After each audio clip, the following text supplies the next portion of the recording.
Nome do Senhor, glórias a Jesus. Quero abençoar as crianças para que elas possam ir agora para a sala de aula. Que Deus abençoe a ministração das crianças. Abra sua Bíblia, aproveite que você está de pé. Em 1 Crônicas, no capítulo 4, nós vamos ler dois versículos 9 e 10. Quero mandar um abraço especial aí para quem está conosco na live. Deus abençoe sua vida, Deus abençoe sua casa, grande e poderosamente. 1 Crônicas, capítulo 4, versos 9 e 10. Quem encontrou diz amém. Quem não encontrou diz misericórdia. Se você não trouxe a Bíblia, vai ter que ler na tela. E quem não achou, a gente vai achar também, não tem problema.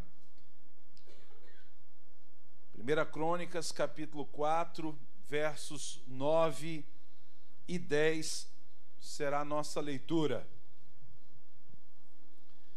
Muito obrigado, meu irmão.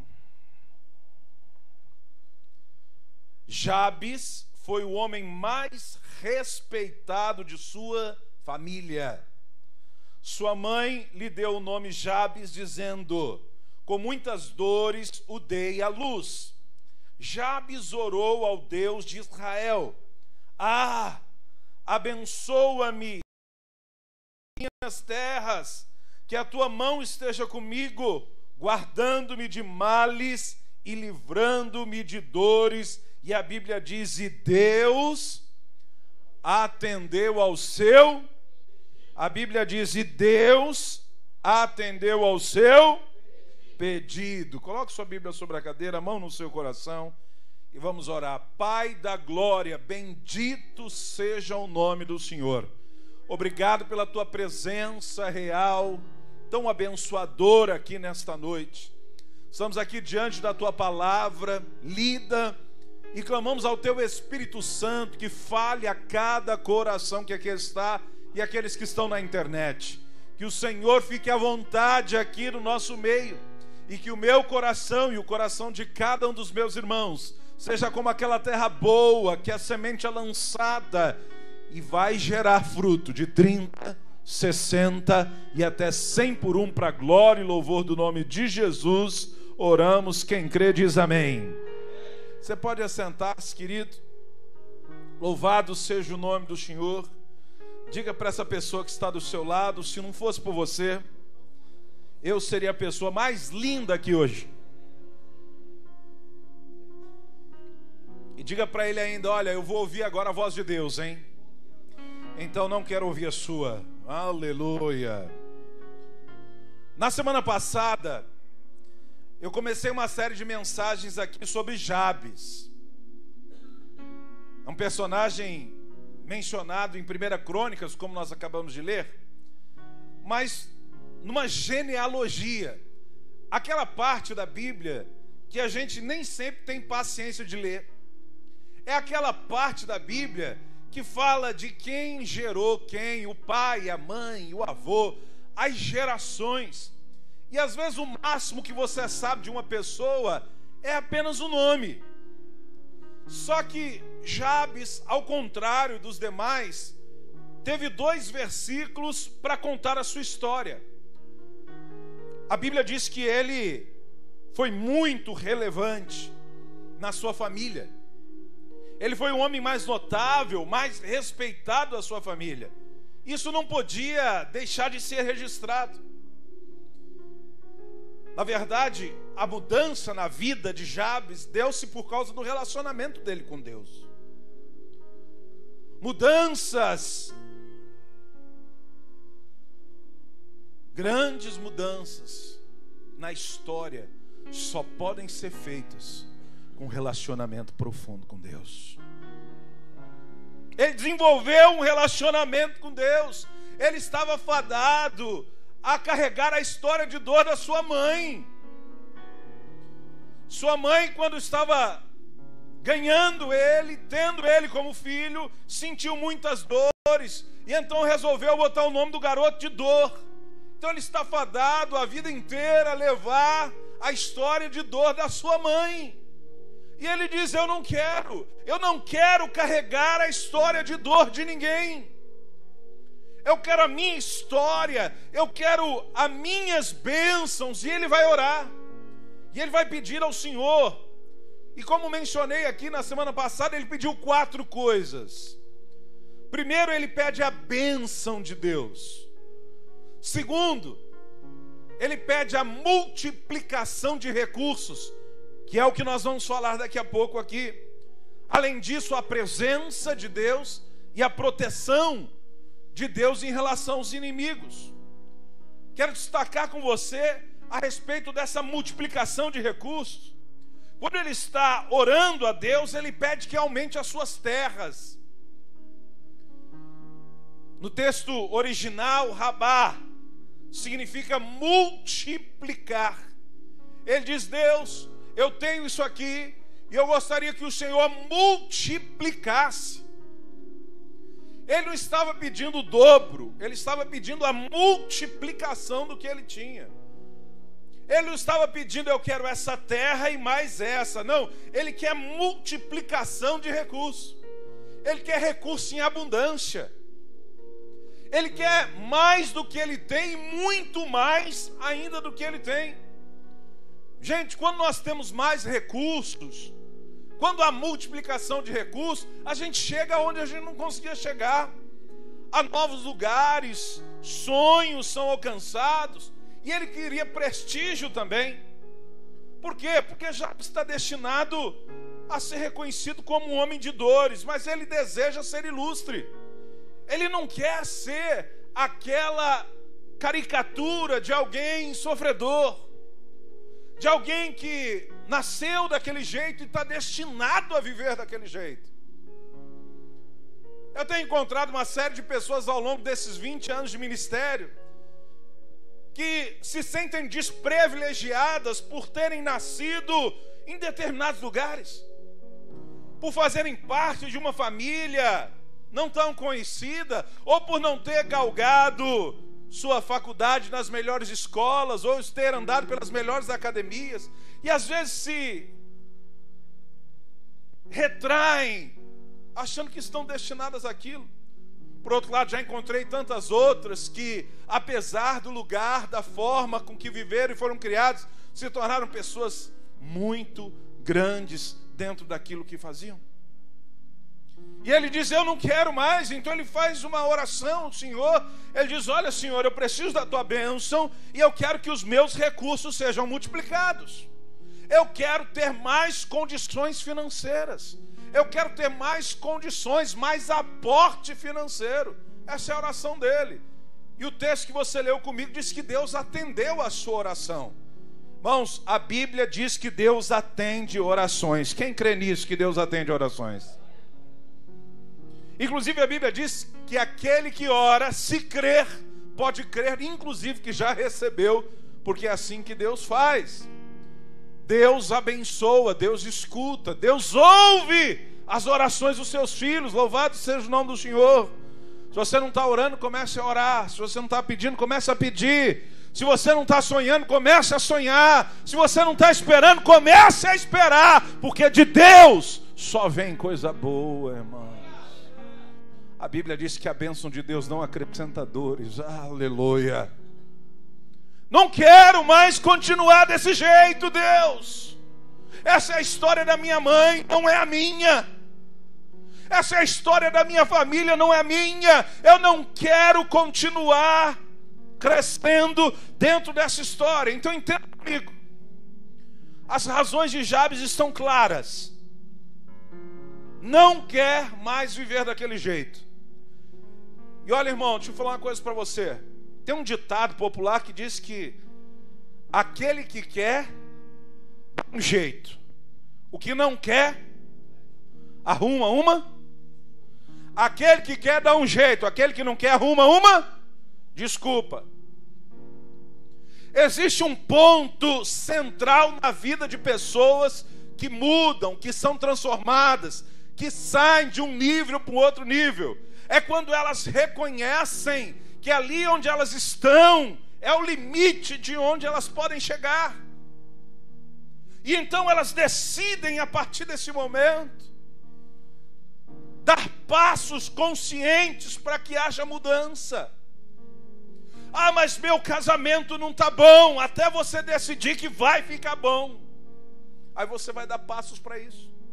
Ah, mas minha vida financeira não está legal, até você decidir que vai ficar legal. Ah, pastor, muita gente diz, eu não tenho culpa. Preste atenção, você está exatamente aonde você quer estar. Porque se você não quiser, você sai desse lugar e vai para um outro, melhor e mais vantajoso. Você fica na ofensa se você quiser. Porque o problema nunca é o que fazem com você, mas é o que você termina fazendo com o que fizeram com você. É como você cultiva isso, é como você faz disso um bichinho de estimação. Deixa eu falar uma coisa para os irmãos aqui. 25 anos atrás, alguns vão lembrar. Não sei nem se eu já tinha nascido, mas vou falar. 25 anos atrás, quando se falava que alguém estava em depressão, o povo já espiritualizava para o lado do mal, você lembra? Ah, isso é coisa de demônio. Falava ou não falava? Falta de conhecimento, irmãos. A Bíblia diz que o povo perece por falta de conhecimento. A ciência evoluiu. Fomos entendendo, e o povo de Deus, inclusive, entendendo como é que funcionam as emoções de uma pessoa. Foram se descobrindo que existe, inclusive, depressão que é orgânica, onde o próprio corpo causa isso. Foi se aprendendo esse novo mundo da mente. E graças a Deus pelos estudos crescentes, pelos remédios, pelos médicos, pelos psiquiatras, pelos psicólogos, louvado seja o nome do Senhor. Mas tem gente usando isso de muleta. Ah, não, mas é porque eu tenho isso, eu tenho aquilo outro. Se você já sabe qual é o inimigo, por que não está lutando contra ele? Por que não? Começa a lutar contra esse inimigo. Ah, não, eu sou muito ansioso, irmão, eu também sou. Estou lutando contra a ansiedade todo dia. Todo dia. E não vou me entregar à ansiedade. Eu poderia ir no meu médico, fazer uma consulta pelo plano de saúde, chegar lá e dizer assim, olha, eu tenho isso.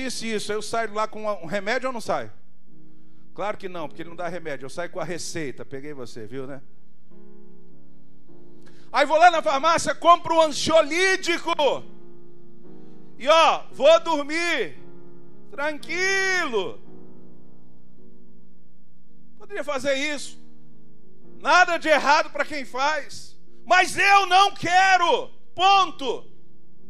Eu não vou me render à ansiedade. Eu vou entregar o meu caminho e o meu futuro nas mãos do único que pode garantir o dia de amanhã. É o Senhor da glória. Você está entendendo? Eu não posso pegar minha ansiedade, colocá-la aqui debaixo do braço e dizer, olha, irmãos, me tolerem porque eu sou ansioso, ou cultivar a minha ansiedade. Não, eu vou lutar contra ela, porque ela me faz mal, e mal para quem está perto de mim também. Porque, gente, não é fácil estar do lado de um ansioso. Se você acha que é, pergunta para a pastora Lu. Eu dobrado que ela corta comigo durante esses anos. Calma, amor. Não é fácil, mas não vou me render. Está entendendo o que Jabes fez? Não vou me render, eu estou destinado. Pode ser psicológico, pode ser geracional, pode ser lá o que for. Não vou me render. Não quero. E eu não tenho dúvida que Deus deu para Jabes sabedoria para ele trabalhar, para ele fazer bons negócios, para que ele pudesse prosperar. Irmão, deixa eu te falar, Deus pode fazer cair do céu, tá? Deus pode ou não pode? Mas na maioria das vezes não é assim não, tá bom? Diga para a pessoa que está do seu lado, na maioria das vezes, Deus prospera seu servo que está trabalhando muito. Pegou? Na maioria das vezes. Deus dá inteligência, Deus dá capacidade, Deus mostra caminhos. Normalmente é assim.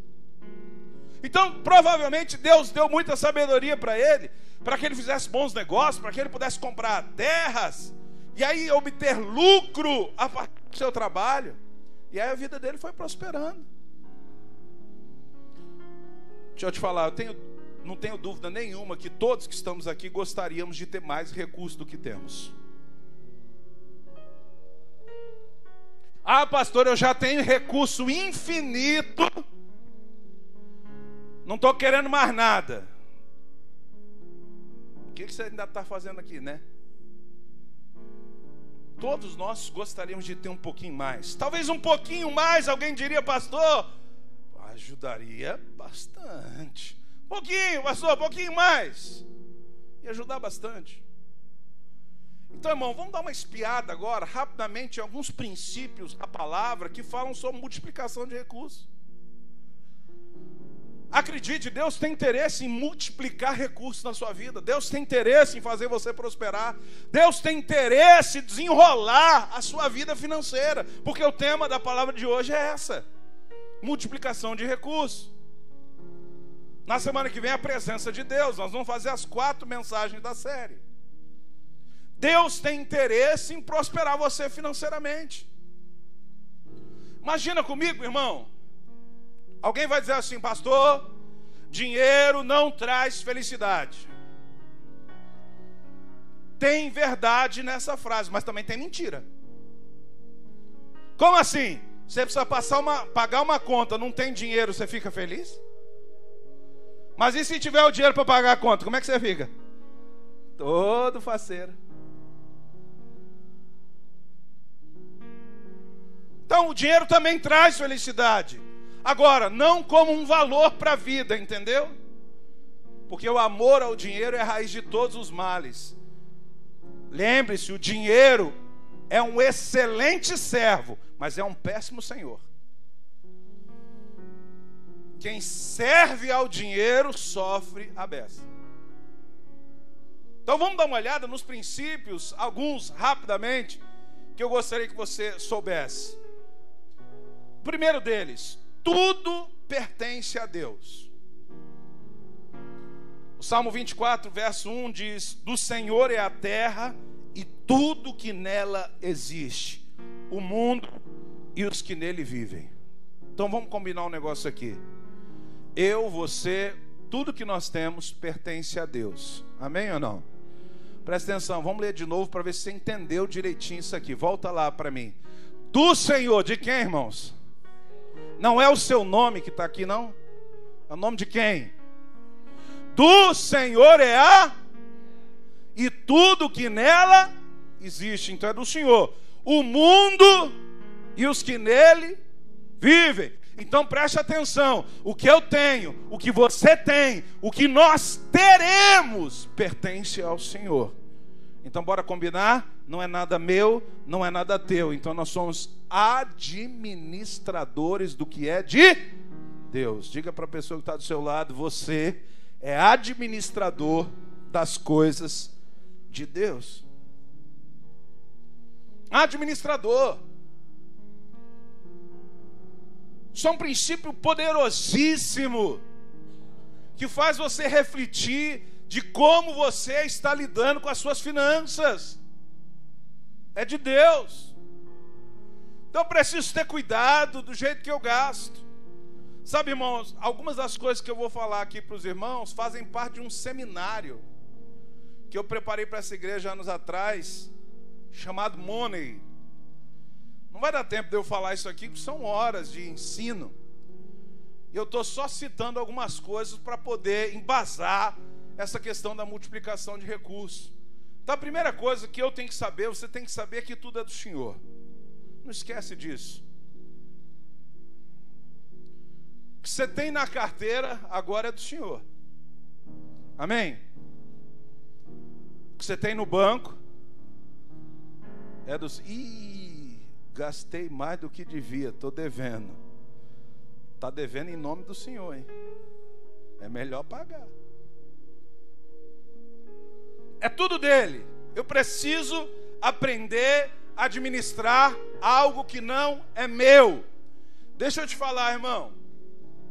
Vamos falar de quem é educado, é claro, porque quem é mal educado não vai entrar na minha história aqui agora. Se eu cuido bem das minhas coisas, ou mal das minhas coisas, é uma coisa. Mas quando eu tenho na minha mão algo que é do outro, tem que ser melhor até do que o jeito que eu faço das minhas coisas. Então, quando eu estou cuidando de algo que não é meu, eu tenho que ter mais zelo ainda, mais capacidade ainda. E se eu não tiver, buscar. A Bíblia diz: quem tem falta de sabedoria, peça, e Deus lhe dará sabedoria. Ah, pastor, eu não estou sabendo administrar o dinheiro. Ore e peça sabedoria para administrar da maneira que Deus quer. A segunda coisa, a primeira, tudo pertence a Deus. Tudo pertence a, mais uma vez, tudo pertence a. A segunda coisa que eu quero mencionar, a generosidade traz alegria. Vê se Atos 20, 35 vai falar alguma coisa a respeito disso.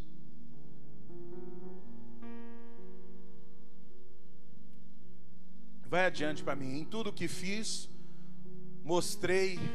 volta um pouquinho. Em tudo que fiz, mostrei a vocês que mediante trabalho árduo devemos ajudar os fracos, lembrando as palavras do próprio Senhor Jesus, que disse: a maior felicidade em dar do que receber. Então, quando eu sou generoso, quando eu dou, quando eu entrego, eu tenho felicidade. Quem pode dar um glória a Deus por isso aí, irmão?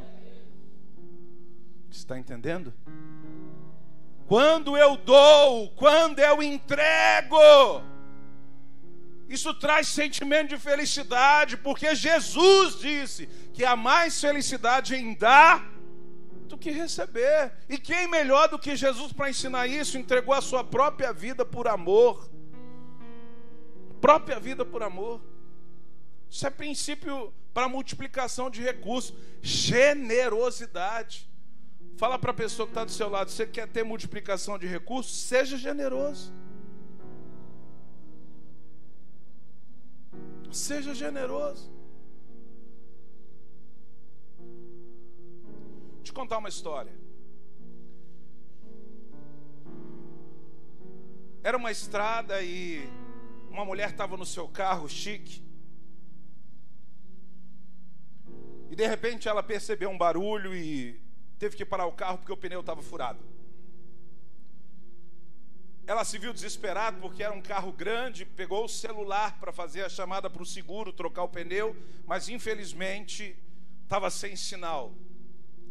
Sabendo que não teria a força necessária para desmontar aquele pneu tão grande, ficou pensando: o que eu posso fazer? E por um momento olhou para o céu pedindo ajuda, quando de repente vem um homem, um camponês, um homem da roça, vindo do seu árduo trabalho durante aquele dia.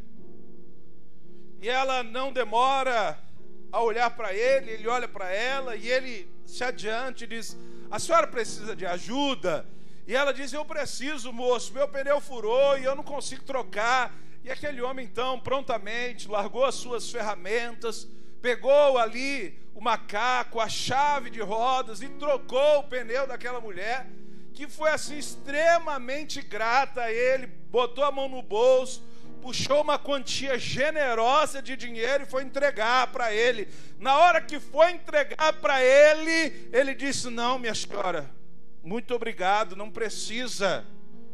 Eu fiz com o coração amoroso. Ele disse: não, mas eu quero te ajudar. E ele insistiu e disse: não, não, não, não, não e não.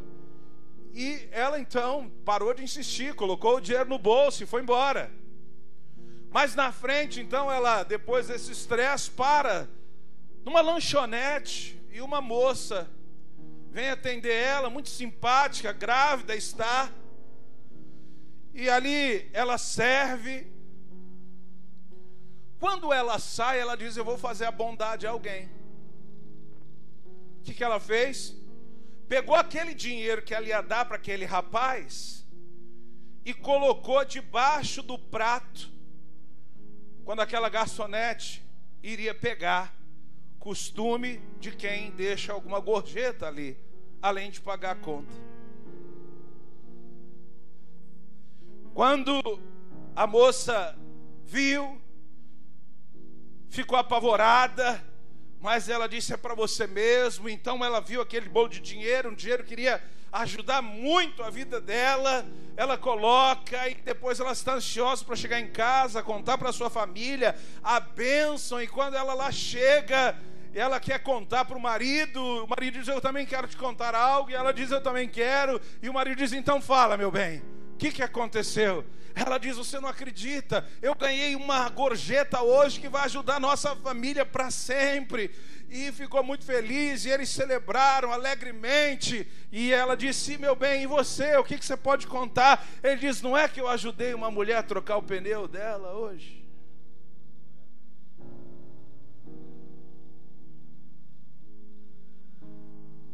A generosidade traz felicidade. Terceiro, o trabalho é uma bênção, irmãos. Provérbios 12, 11 vai falar alguma coisa sobre trabalho. Quem trabalha a sua terra terá fartura de alimento ou de comida, mas quem corre atrás de fantasias não tem juízo. Então trabalho é uma bênção, dignifica o homem. Além disso, o dízimo. Malaquias no capítulo 3, verso 10 diz: tragam o dízimo todo ao depósito do templo, para que haja alimento em minha casa. Ponham-me à prova, diz o Senhor dos Exércitos, e vejam se eu não vou abrir as comportas dos céus e derramar sobre vocês tantas bênçãos que nem terão aonde guardá-las. Olha que coisa tremenda. A Bíblia diz que o dízimo abre uma porta fechada, aliás, muitas delas, inclusive para derramar bênçãos abundantes, das quais você nem vai ter aonde guardar.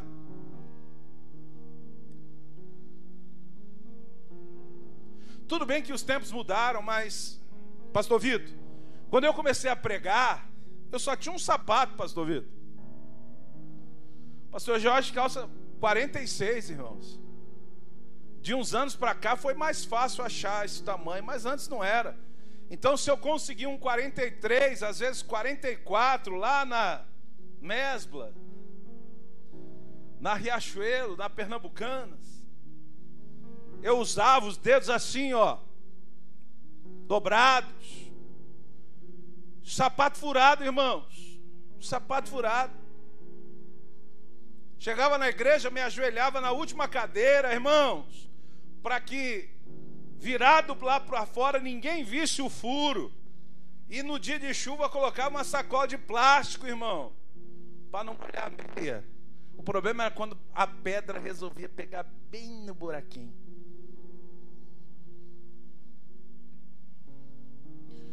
Quando eu entro no meu closet hoje e posso escolher o sapato que eu quero vestir, diz que eu dou o sapato e nasce mais sapato.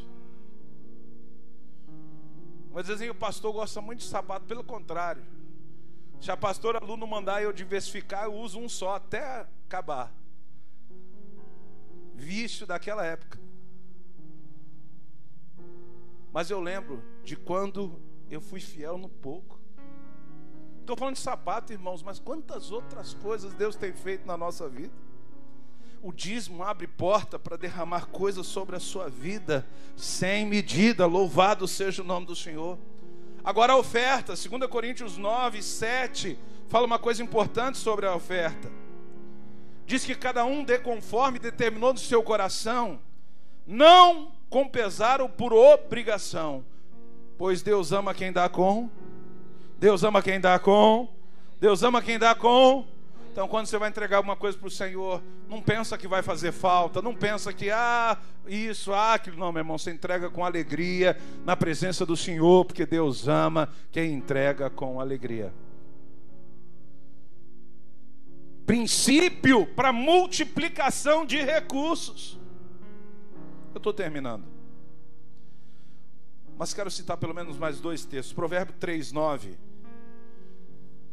desonre o Senhor com todos os seus recursos e com os primeiros frutos das suas plantações. Em Lucas capítulo 6, verso 38, Dr. Lucas, médico, fala algo que Jesus disse: deem e será dado a vocês uma boa medida, calcada, sacudida e transbordante. Olha que coisa tremenda. Pois a medida que usarem também será usada para medir vocês. Que coisa tremenda, não é, irmãos? Deem e será dado. Sem dúvida nenhuma, a história de Jabes inspira a mim e a você buscar e colocar em prática princípios sobre finanças. Eu quero dar uma palavra de orientação a essa igreja. Às vezes, como seres humanos, a gente abre mão fácil de coisas que a gente começou a fazer, e depois a gente desiste ou se torna inconstante. Infelizmente, seja perseverante no seu voto, no seu compromisso que você coloca diante do Senhor. Sabe, na sequência eu quero falar com vocês que multiplicação de recursos é uma bênção. Mas Jabes vai dizer para o Senhor: sem a tua presença não.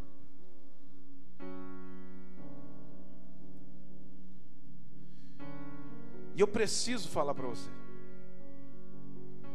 algo que você não pode deixar de ouvir. Abra bem o seu coração.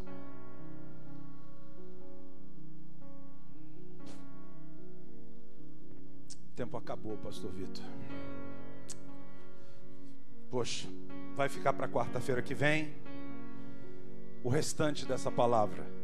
Não perca, porque tem muito mais de Jabes para você. Um beijo para quem está na internet. Deus abençoe sua vida, Deus abençoe sua casa, em nome de Jesus.